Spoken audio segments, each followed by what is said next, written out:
पाठ कीर्ती मुखी जरी गाय पवित्रची होय देह त्याचा. ज्ञानोबा आहे हरीचा पाठ केल्यानंतर काय फायदा होतो हा फायदा या अभंगातून प्रकट करतात. या ठिकाणी ज्ञानोबाराने एक शब्द वापरलेला आहे, हरिपाठ कीर्ती मुखी जरी गाय. अर्थ जरा समजून घ्या. हरी पाठ, हरी म्हणजे भगवान श्री विठ्ठल, त्या हरीचा पाठ म्हणजे पाठ म्हणजे नाम. हरी हरी हरी हरी हरी असं म्हणणं म्हणजे याला म्हटलं जातं पाठ. नाही तर तुम्ही म्हणता आम्ही हरीकडे पाठ केलेलीच आहे.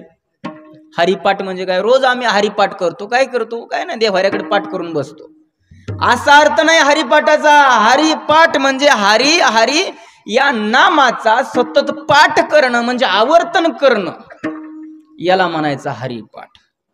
या हरिनामाची कीर्ती, हरिपाठ कीर्ती, हरिनामाची जो कीर्ती.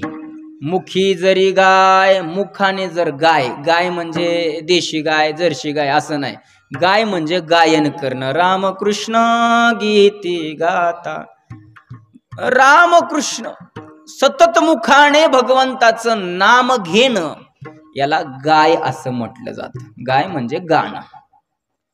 हे भगवंताचं नाम, भगवंताच्या नामाची कीर्ती जर मुखाने गायली तर काय फायदा होतो?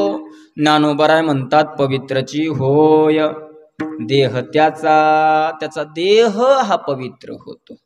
या ठिकाणी ज्ञानोबाने जरा थोडासा फार गांभीर्याने शब्द वापरलेला आहे. मुखी जरी गाय, मुखाने जर गायलं तर. तात्पर्य असं आहे, भगवंताचं नाम हे मुखानेच गायलं जातं हे आपल्या ऐकण्यात आहे. आपण काय म्हणतो? मुखाने बोललो असं म्हणतो का? अरे मुखानेच बोललं जातं, कानाने नाही, नाकाने नाही, किंवा अन्य इंद्रियाने नाही. बोललं जातं हे मुखानेच बोललं जातं. आणि ज्ञानोबा म्हणतात हरिपाठ कीर्ती मुखी जरी गाय. जर मुखाने जरी गायली, जरी गायली, जरी गायली याचा अर्थ दुसऱ्या कशानेही गाता येते असं ज्ञानोबारांना सांगायचे. का असा शब्द प्रयोग केला असेल ज्ञानोबारांनी? त्याचं कारण ज्ञानोबारांनी पूर्वी केलेल्या अभंगाची रचना. याच्या अगोदरचा अभंग काय? हरिबुद्धी जपे. मागच्या अभंगामध्ये ज्ञानोबारांनी बुद्धीने हरी जपा असं सांगितलं. हरी बुद्धी जपे. अनेकांना सांगितलं नाम घ्या, नाम घ्या, नाम घ्या. पण ते नामाचं फळ असणारा परमात्मा, त्या नामाचं फळ असणारं सुख, हे सुख काही लोकांना प्राप्त होईना गेलं. मग त्यावेळेला ज्ञानोबारांनी सांगितलं तुमचा क्रम चुकतोय, नाम घेण्याचा तुमचा क्रम चुकतोय. तो क्रम कसा आहे तो ज्ञानोबारांनी सांगितला. हरी बुद्धी जपे. पहिल्यांदा नाम हे कसं घ्यायचं? बुद्धी जपे, बुद्धीनं नाम घ्यायचं. बुद्धीनं नाम घ्यायचं म्हणजे नक्की कसं घ्यायचं? तर मनामध्ये भगवंताचं अखंड चिंतन करायचं. कामामध्ये काम, काही मना राम राम. काही लोक म्हटले मग बुद्धीनं जपायचं ठीक आहे, पण मग बुद्धीनं जपलं, आम्हाला नाही बुद्धीनं जपता येत, पुढं काय करायचं? मग ज्ञानोबारांनी सांगितलं हरिपाठ कीर्ती मुखी जरी गाय. बुद्धीनं जपत असताना वाचेसी सुलभ रामकृष्ण, वाचेला सुलभ असणार असं रामकृष्ण, ते वाचेने जरी म्हटलं तरी पवित्रची होय देह त्याचा विठ्ठल. हो, नामस्मरण हे दोन्ही प्रकाराने होणं महत्वाचं आहे. वाचेने आपण ज्याप्रमाणे राम राम राम राम म्हणतोय, तशाच प्रकारे ज्या श्रीरामाचं नाम आपण मुखाने घेतोय त्या श्रीरामाचं ध्यान हे बुद्धीनं होणं अतिशय महत्वाचं आहे. अन्यथा असं होतंय की मुखाने मात्र देवाचं नाम घेतलं जातंय पण बुद्धीमध्ये मात्र संसार लपलेला आहे. म्हणून ज्ञानोबारांनी मुद्दाम हरी बुद्धी जपे हा शब्दाचा प्रयोग केला. बुद्धीने जर नाम घेतलं तर काय फायदा? तर जो वाचेनं घेतल्यानंतर फायदा होतो तोच फायदा बुद्धीने घेतल्यानंतर आहे. म्हणजेच बुद्धीने जर भगवंताचं नाम घेतलं तर बुद्धी चांगली होते, वाचेनं जर घेतलं, शरीराने जर देवाचं नामचिंतन केलं, सेवा केली, तर पवित्रची होय देह त्याचा, देह पवित्र जसा होतोय तशाच प्रकारे बुद्धीने जर भगवंताचं ध्यान केलं तर आपली बुद्धी चांगली होते. चांगली होते म्हणजे बहुतेकांची नासलेली आहे. येते का लक्षात? येते. याचा जास्त विस्तार न करणंच बरं असतं. बुद्धी खराब झालेले, सतत दुसऱ्याचं कसं वाटलं होईल हाच डोक्यामध्ये विचार. चांगलं कुणाचं व्हावं याचा विचार कधीच करत नाहीत माणसं. त्याचं कसं वाटलं होईल, त्याचं कसं वाटलं होईल. एखाद्याच्या बोरला जर बोर घेऊ लागले ना, इकडं ते प्रार्थना करतं देवाला पाणीच लागू नये. ही वास्तविकता आहे, ही जगामधील वास्तविकता आहे. एखादा मनुष्य जर आजारी पडला तर म्हणतं बरं झालं, गचकायच पाहिजे, लय ताप दिलाय. बुद्धी खराब झालेले, नासलेले बुद्धी. अशी नासलेली बुद्धी असेल तर अख्ख्या आयुष्यामध्ये कधीही भगवत प्राप्ती होणार नाही. भगवत प्राप्ती म्हणजे सुख. हे सुख प्राप्ती करता बुद्धी शुद्ध होणं महत्वाचं आहे. ज्ञानोबांनी सांगितलं ज्ञानेश्वरी मध्ये, प्रसन्नात्मा, बुद्धी प्रसन्न असली, शुद्ध असली तरच जेत शांतीचा जिवाळा नाही, तेत सुख विसरोनी नरी घे काही. ज्ञानोबा म्हणतात, ज्या ठिकाणी बुद्धीला शांतता नाही त्या ठिकाणी सुख विसरोनी नरी घे काही. सुख विसरून सुद्धा त्याच्या घरी जात नाही. एखादा म्हटलं इकडे कसं तिकडच चाललो तू, पण काय डोक्यात चाललं, सहज फिरत आलो, माझ्या डोक्यातच नाही. ज्ञानोबा म्हणतात, विसरून सुद्धा सुख त्याच्या घरी जाणार नाही ज्याची बुद्धी नासलेली, खराब झालेली. ही बुद्धी नासलेली सरळ करण्याकरता काय करावं याच्याकरता सरळ सर्व साधू संतांनी उपाय सांगितला, नाम जप. नाम जप केल्यानंतर काय होतं? अशुद्ध असलेली बुद्धी शुद्ध होते. तुका म्हणे देह भरिला विठ्ठले, काम क्रोध केले घर रीते. हा विठ्ठल हृदयामध्ये साठवण्याकरता, विठ्ठल म्हणजे सुख, काय करावं लागतंय? आतलं जे आहे ते बाहेर काढावं लागतंय. कारण आतून जोपर्यंत मोकळं होत नाही तोपर्यंत देव काय जवळ करत नाही. विठ्ठल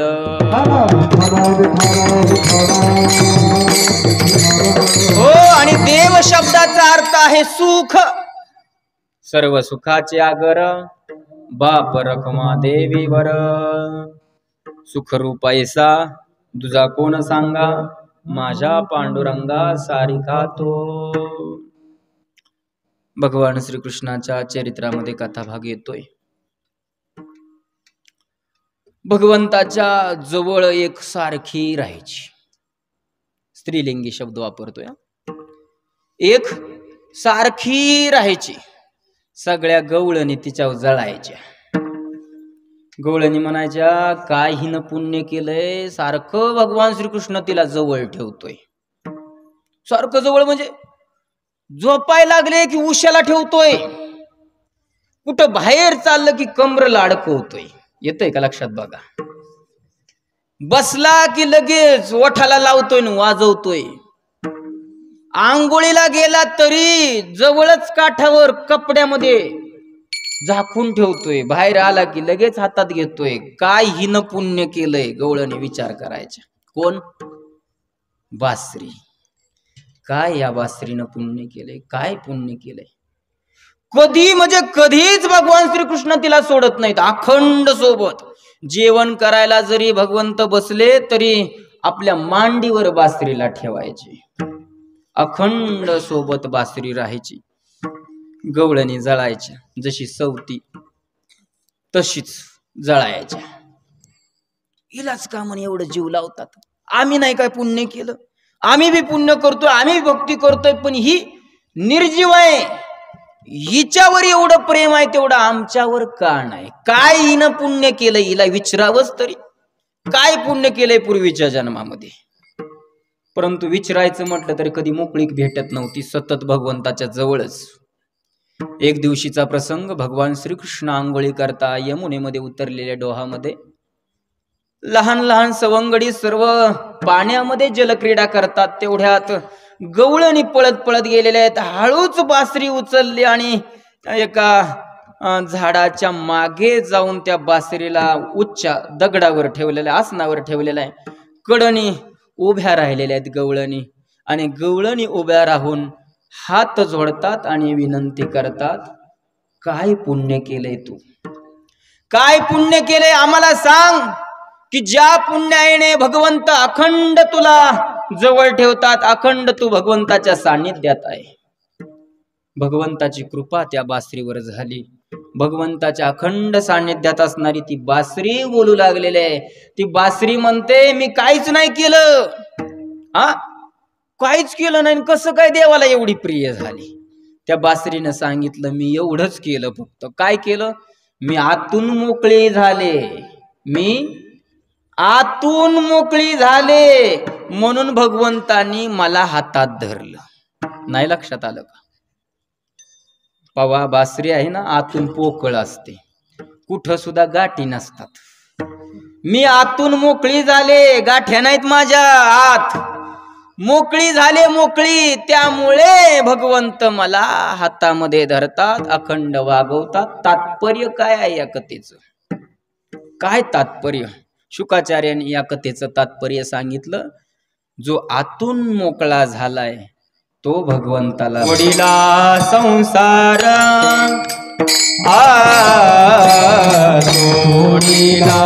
संसार माया तयावरी फार.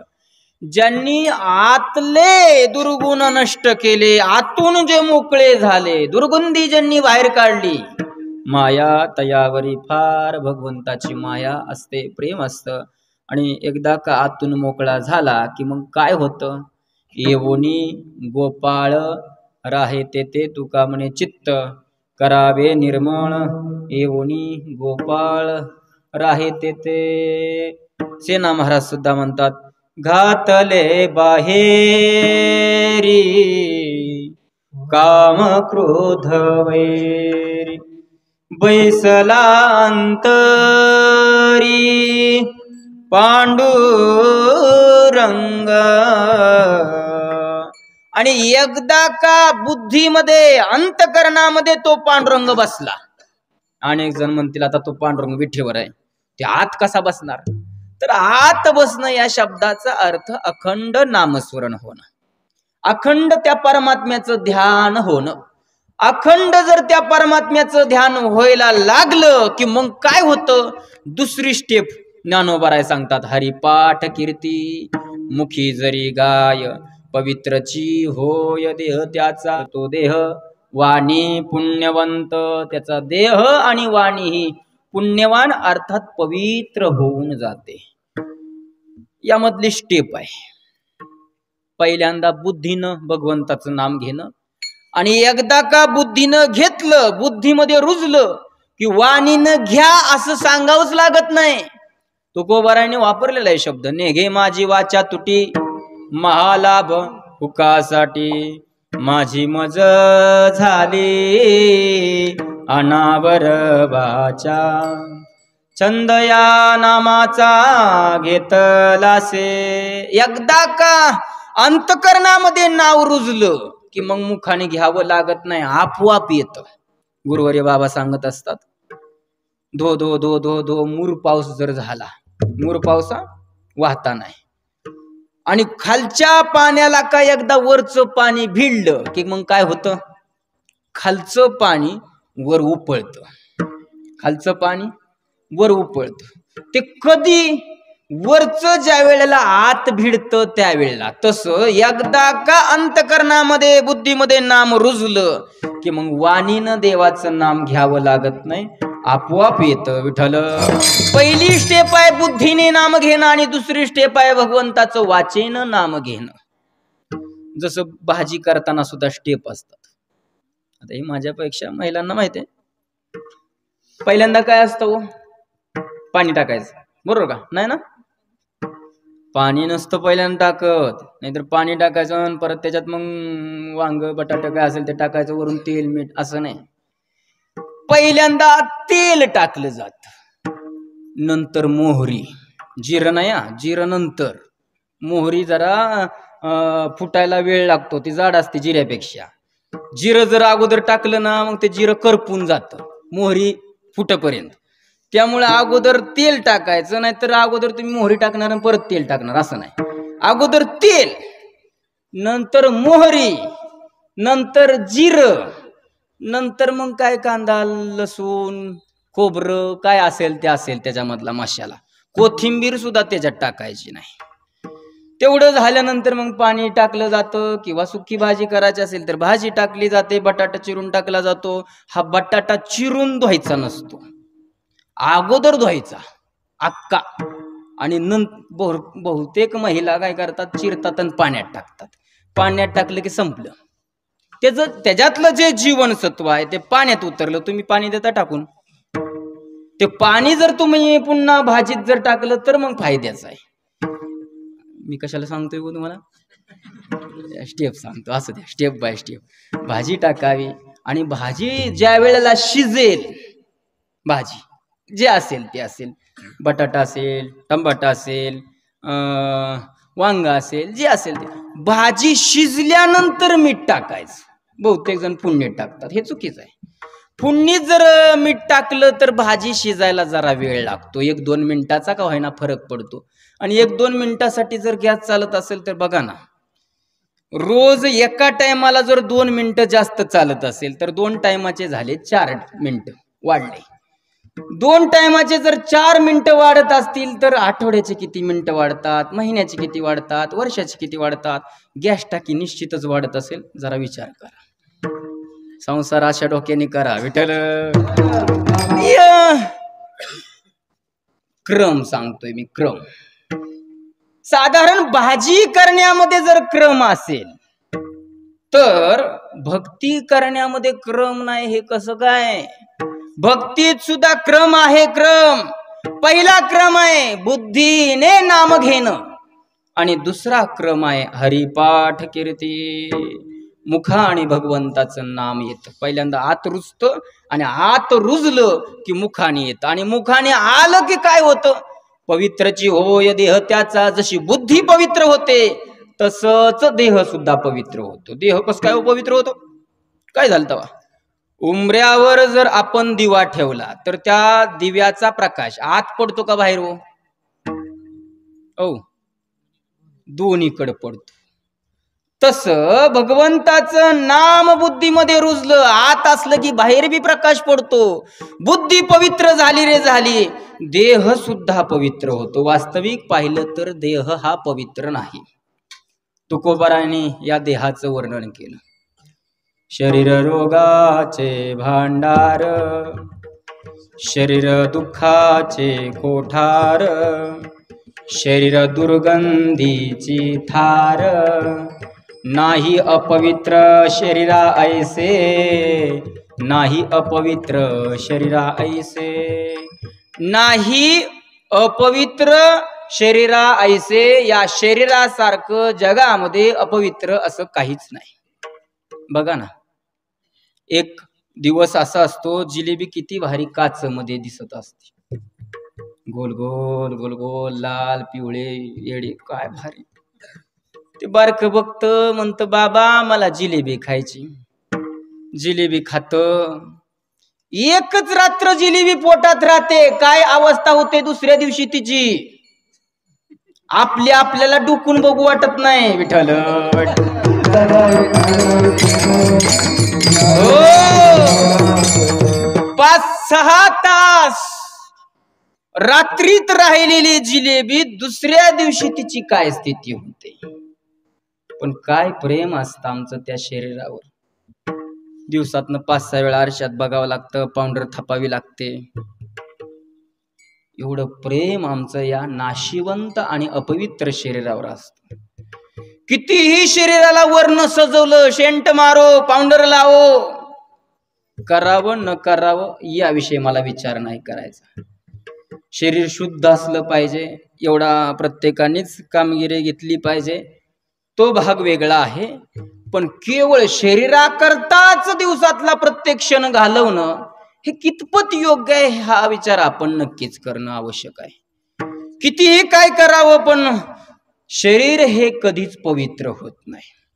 कुणाचं बी शरीर, कीर्तनकार असो, आमदार असो, खासदार असो, मुख्यमंत्री असो, प्रधान असो, आपलं प्रधानमंत्री कोणी असो, राष्ट्रपती असो, प्रत्येकांचं शरीर हे कसं आहे, अपवित्रच आहे. विठ्ठल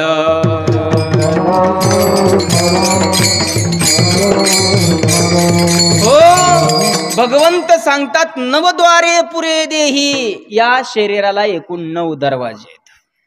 आपल्या या शरीराला 9 दरवाजे आहेत. 2 डोळे, 2 कान, 2 नाकपुड्या, तोंड, गुद आणि उपस्थ, अशा प्रकारे 9 दरवाजे आणि 3.5 करोड खिडक्या आहेत. हे शरीर म्हणजे एक प्रकारचं नगर आहे.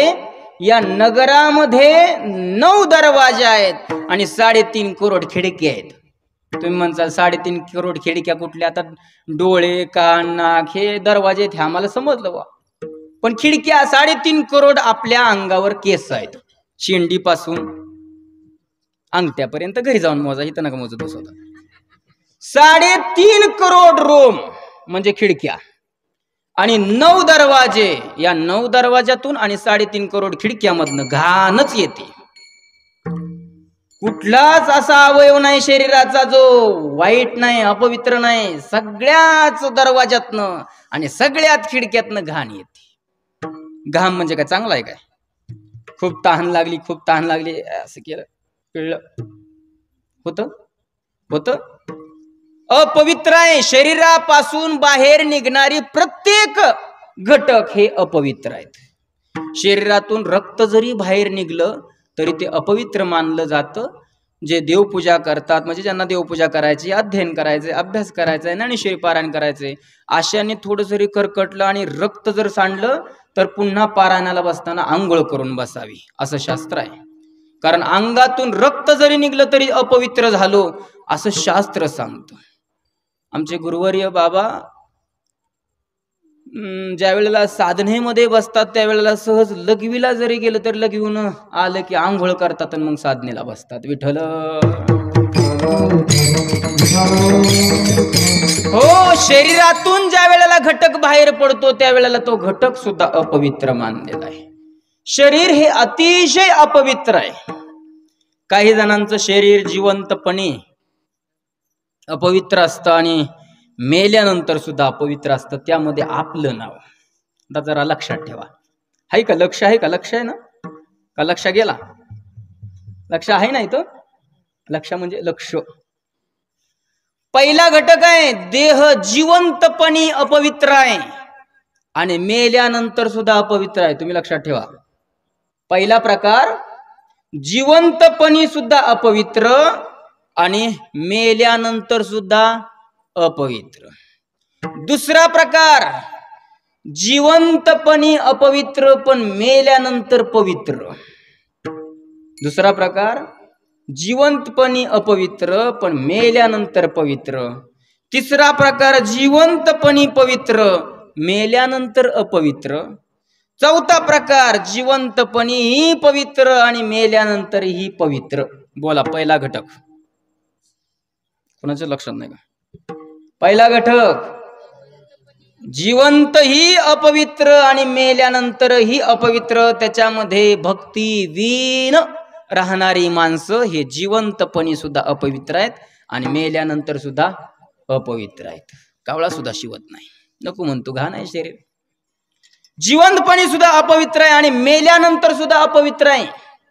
हा पहिला प्रकार. दुसरा प्रकार जिवंतपणी अपवित्र आहे पण मेल्यानंतर पवित्र आहे. त्यामध्ये व्याघ्र, हरिण हे जिवंतपणी अपवित्र आहेत, परंतु मेल्यानंतर त्यांचं जे कातड आहे ना, कातड, ते फार पवित्र मानलं जातं. व्याघ्र चर्म, गज चर्म यावर बसून जर साधना केली तर ती साधना लवकर सफळ होते. एवढं ती सफळ आहे, पवित्र आहे. जीवनपणी अपवित्र आहे, पण मेल्यानंतर मात्र त्यांच्या ठिकाणी पवित्रता आहे. तिसरा प्रकार आहे जिवंतपणीही पवित्र आणि मेल्यानंतरही पवित्र. त्यामध्ये संत आहेत. संतांचं शरीर जिवंतपणीही पवित्र आहे आणि ज्या वेळेला समाधी घेतात त्यावेळेला सुद्धा त्यांचं शरीर हे पवित्र आहे. कायम त्यांचं शरीर हे पवित्र आहे. नव्हे नव्हे त्यांच्या सानिध्यामध्ये येणाऱ्या प्रत्येक वस्तू या पवित्र होऊन जातात. अखंड पवित्र असणारे संत आहेत. ज्ञानोबारांनी स्पर्श केलेला रेडा, त्या रेड्याची आज समाधी आहे. कोण रेड्याची पूजा करतं का? पण त्या रेड्याची समाधी आळे या गावी आहे. काय केलं ज्ञानोबारांनी? फक्त मस्तकावर हात ठेवला तेवढाच वेळ, परत कायम गोंजरत नाहीत बसले रेड्याला.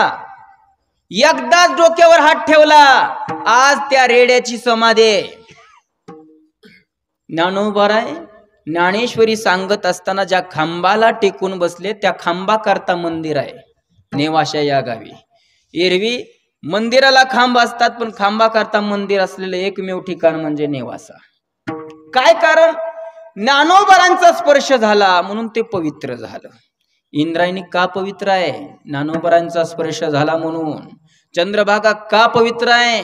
सर्व संतांची मांदियाळी त्या ठिकाणी जाते आणि स्नान करते म्हणून त्या ठिकाणी पवित्रता आहे. विठ्ठल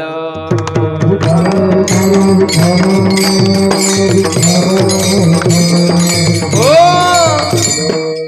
फार विस्तार करत नाही, फक्त मी माझा सिद्धांत पटवतो. कुकुट स्वामी पुंडलिकरायांच्या चरित्रामध्ये कथाभाग येतोय. कुकुट स्वामींच्या दर्शनाकरता गंगा यमुना सरस्वती गेलेल्या आहेत. पुंडलिकरायांनी पाहिलं, जाताना काळ्या भोर होतात, येताना मेकअप करून आल्यासारखं दिसू लागल्या. का हो एवढा फरक का पडला? त्यावेळेला पुंडलिकरायांना त्या गंगा यमुना सरस्वती त्या तिन्ही देवी सांगतात की अपवित्र लोक आमच्यामध्ये स्नान करतात, त्यावेळेला आम्ही पवित्र असणाऱ्या अशा भक्ताचं दर्शन करतो आणि पुन्हा आम्ही पवित्र होतो. याचं तात्पर्य गंगा नदीला सुद्धा पवित्रता ही भक्तामुळे आहे. विठ्ठल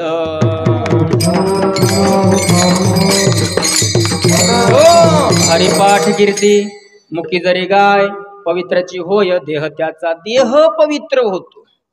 हे देह पवित्र होतो एवढं सामर्थ्य नामामध्ये आहे अभंगाचं द्वितीयच, पण नाही मुखाला येत. त्याचं कारणच हे आहे, नामस्मरण घेण्याकरता सुद्धा कुठंतरी पुण्य लागतं थोडंफार तरी. स्वतः ज्ञानोबारांनी म्हणावं, ज्ञानोबाराय म्हणजे साक्षात संत श्रेष्ठ आहेत तर आहेत, परंतु महाविष्णूचा अवतार असे असणारे ज्ञानोबाराय. पण हे ज्ञानोबाराय म्हणतात, बहुत सुकृताची जोडी, बहुत सुकृताची जोडी, म्हणून विठ्ठली आवडी, तो हा विठ्ठल बरबा. मला विठ्ठल आवडतोय, मला विठ्ठलाचं नाम घ्यायला आवडतंय. त्याचं कारण बहुत सुकृताची जोडी. सुकृत म्हणजे पुण्य. पूर्वी मी पुण्य केलंय, त्या पुण्यामुळं मला देव आवडतोय. अर्थात सांगण्याचं तात्पर्य हे आहे की नाम घेण्याकरता सुद्धा पुण्य लागतंय आणि नाम येण्याकरता जरी पुण्य नसलं तरी दुराग्रहाने म्हणजे आग्रह अतिशय करून अट्टहासाने भगवंताचं नाम घेतलं पाहिजे. जसं शेतीमध्ये प्रपंचामध्ये आपण एखादं कार्य होत नसलं जरी असफल झालो तरी पुन्हा नव्याने जसं आपण कामाला लागतो तशाच प्रकारे भक्ती करावी. ही भक्ती केल्यानंतर काय होतं? ज्ञानोबाराय म्हणतात, तपाचे सामर्थ्य तपिन लांब. इथं तपणं महत्वाचं आहे. तपणं, तपत नाहीत लोक. कळतंय का तपणं शब्दाचा अर्थ? वारीला गेला, कीर्तन ऐकली, एवढं भारी वाटलं, नाही म्हणे काय खरं नाही, टाकली गळ्यात माळ, पण तपला नाही हो. आला कोरोना मध्येच गेल्या गळ्यातल्या माळा फुटीवर. तपणं महत्वाचं आहे. तपणं, तपल्याशिवाय परमार्थ नाही. परमार्थ रुजणं महत्वाचं आहे. त्यामध्ये तप केलं पाहिजे. तपणं या शब्दाचा अर्थ तप झालं पाहिजे. म्हटलं जातं ना, टाक्याचं घाव सोसल्याशिवाय देव पण येत नाही. ते मूर्तिकार असतात, भगवंताची मूर्ती तयार करतात. ते मूर्ती तयार करत असताना त्याच्यावर मारलं जात.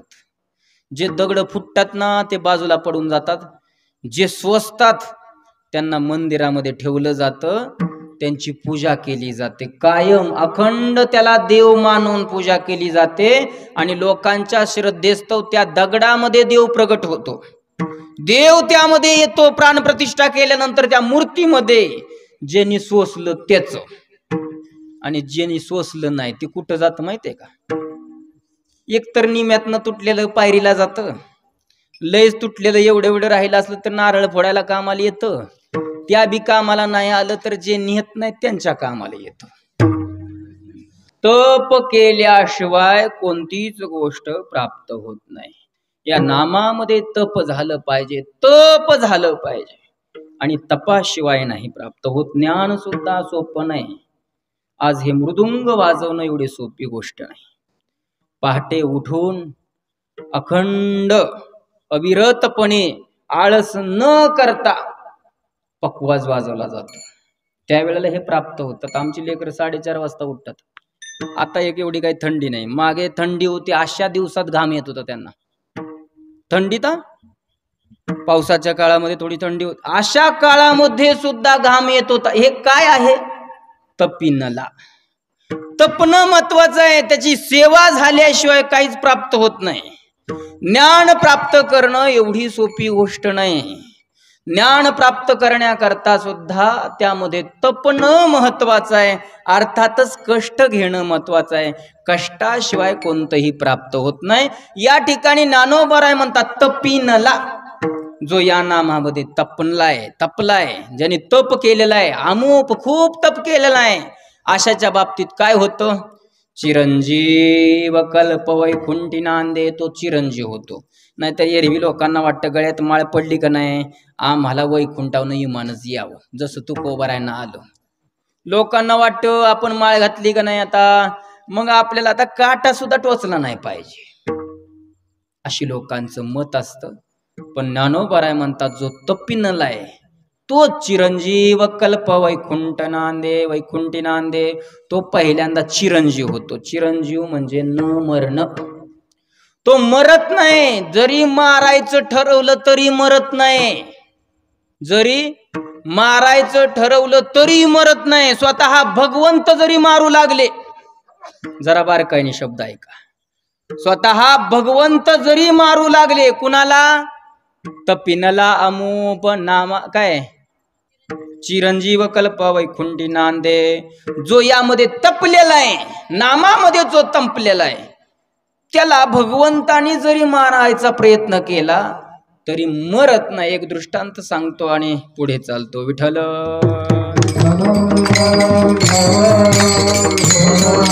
पुंडरीक वरदा श्री ज्ञानदेव विठ्ठला विठ्ठला विठ्ठला विठ्ठला.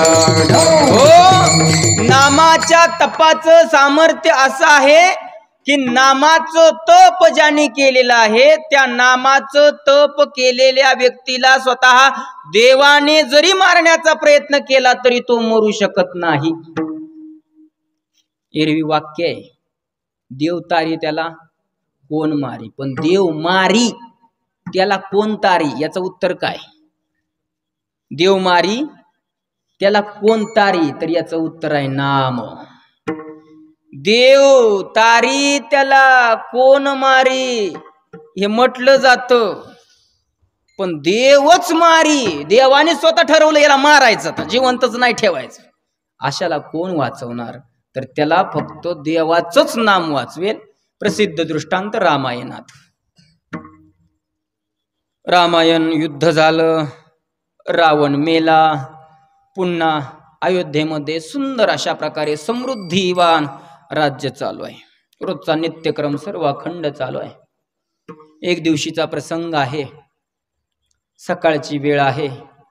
राज्यसभा बसलेले आहे. राज्यसभेमध्ये प्रभू रामचंद्र, लक्ष्मण दादा, भरत दादा, शत्रुघ्न, माता सीता माता सर्व मंत्रिमंडळ सर्व उपस्थित आहेत, गुरुवर्य मंडळी, त्यामध्ये वसिष्ठ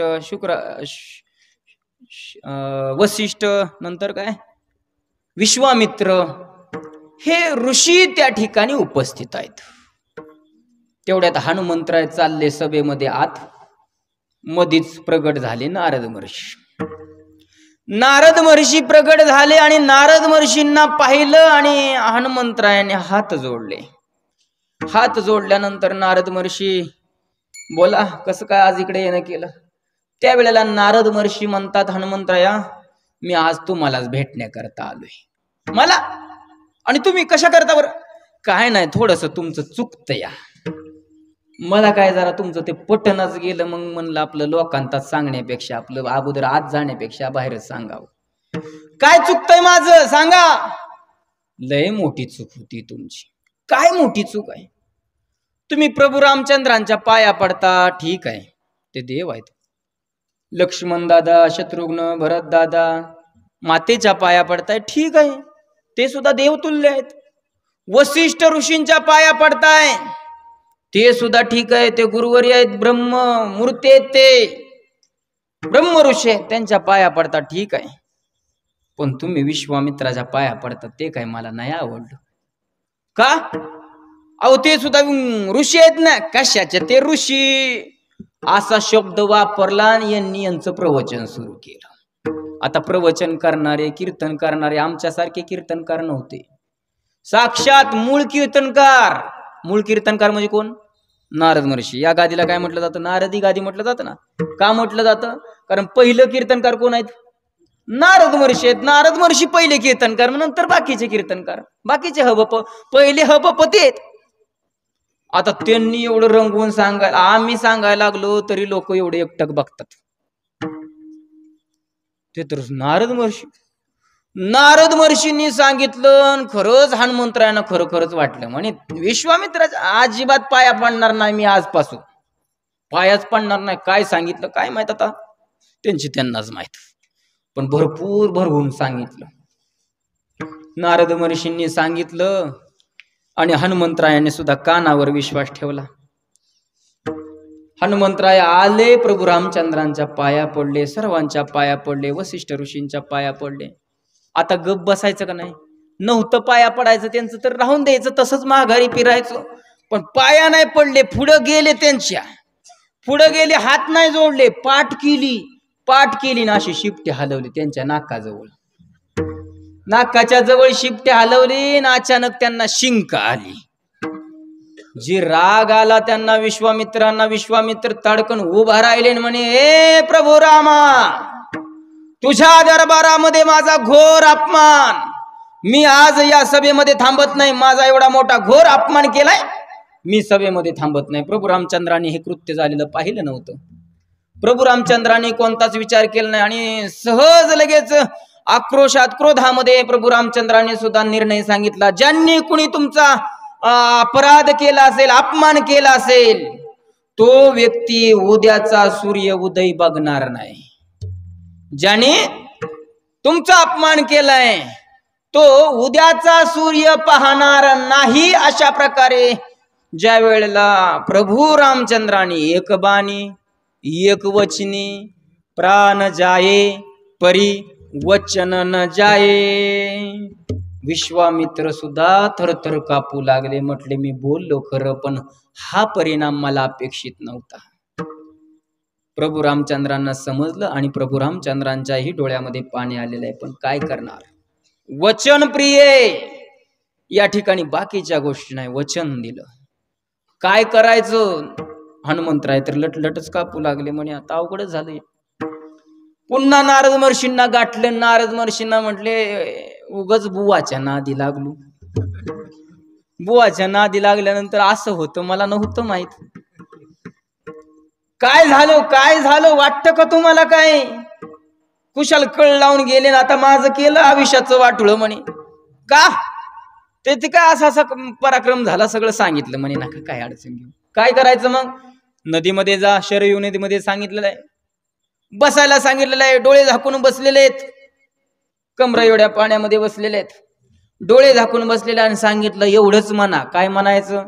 श्रीराम जय जय राम, श्रीराम जय जय राम, श्रीराम जय जय राम, श्रीराम जय जय राम, श्रीराम जय जय राम, श्रीराम जय जय राम।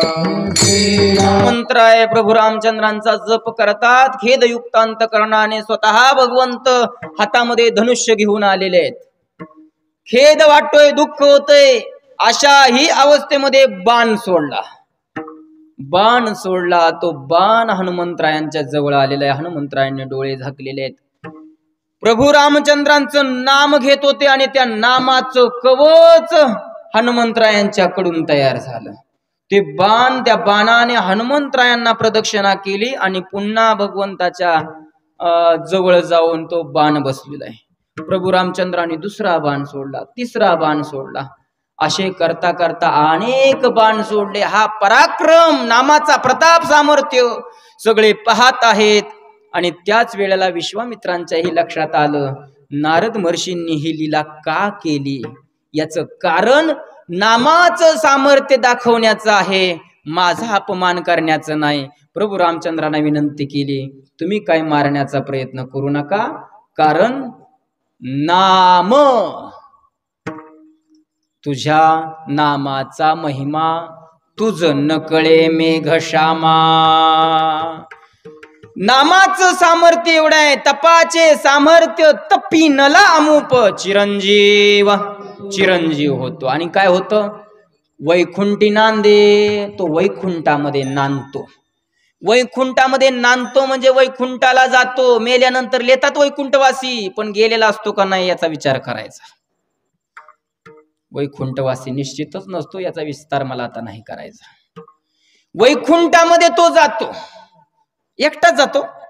नाही, एकटा नाही जात। मातृ, पितृ, भात्रा, सगोत्र, अपार, चतुर्भुज नर होऊन ठेले। ज्ञानोबा तिसऱ्या चरणात म्हणतात, मातृ म्हणजे माता, आई, पितृ म्हणजे पप्पा, पिता, भातृ म्हणजे भाव, मातृ, पितृ, भात्रा, सगोत्र सगळेच, सगोत्र सगळाच परिवार घरातला, बहीण, चुलते, आजी, आजोबा, बायको, सगळे सगोत्र, अपार जेवढे काय असतील तेवढे, चतुर्भुज नर होऊन ठेले। ते सगळेच नाम घेतल्यामुळे काय होतं, चतुर्भुज म्हणजे चार हात येतात। चार हात होतात ते म्हणजे लग्न होतं असं नाही। चतुर्भुज म्हणजे चार हात असण्याला भगवान विष्णू, त्या विष्णूच्या स्वरूपाला अर्थात स्वरूपता मुक्ती प्राप्त होते। एकाने नाम घेतलं तरी इथं विषय एकाचा चाललाय। म्हणजे एकटा मुलगा जर भक्ती करत असला तर त्याचे आई वडील सुद्धा वैकुंठाला जातात। आणि एखादा जर वाईट असला तर आई वडील नाही, भगवंताने तर पहिल्या अध्यायात सांगितलेलं आहे, पतती पितरम हे श्याम, स्वर्गात गेलेली पित्र सुद्धा नरकात येऊन पडतात। विठ्ठल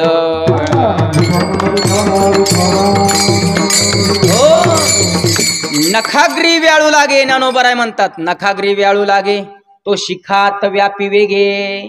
साप चावतो नखाला, पण कुठपर्यंत विष जातं, शिखाग्री व्यापी वेगे। ज्ञानोबा म्हणतात, नखाला जरी म्हणजे पायाच्या बोटाला जरी नाग चावला तरी त्याचं विष हे जसं डोक्यापर्यंत जातं, तसं एकाने पाप केलं तरी पूर्वज सगळे नरकामध्ये पडतात। आणि एकाने जरी नामचिंतन करून आपलं तप केलं, सामर्थ्य प्राप्त केलं, तर नरकामध्ये गेलेले पित्र सुद्धा वैकुंठामध्ये येतात। मातृपितृ, भात्रा, सोगोत्र, अपार, चतुर्भुज नर होऊन ठेले। माऊली, हे नामाचं सामर्थ्य, हे नामाचं गूढ रहस्य तुम्हाला कुणी सांगितलं होय?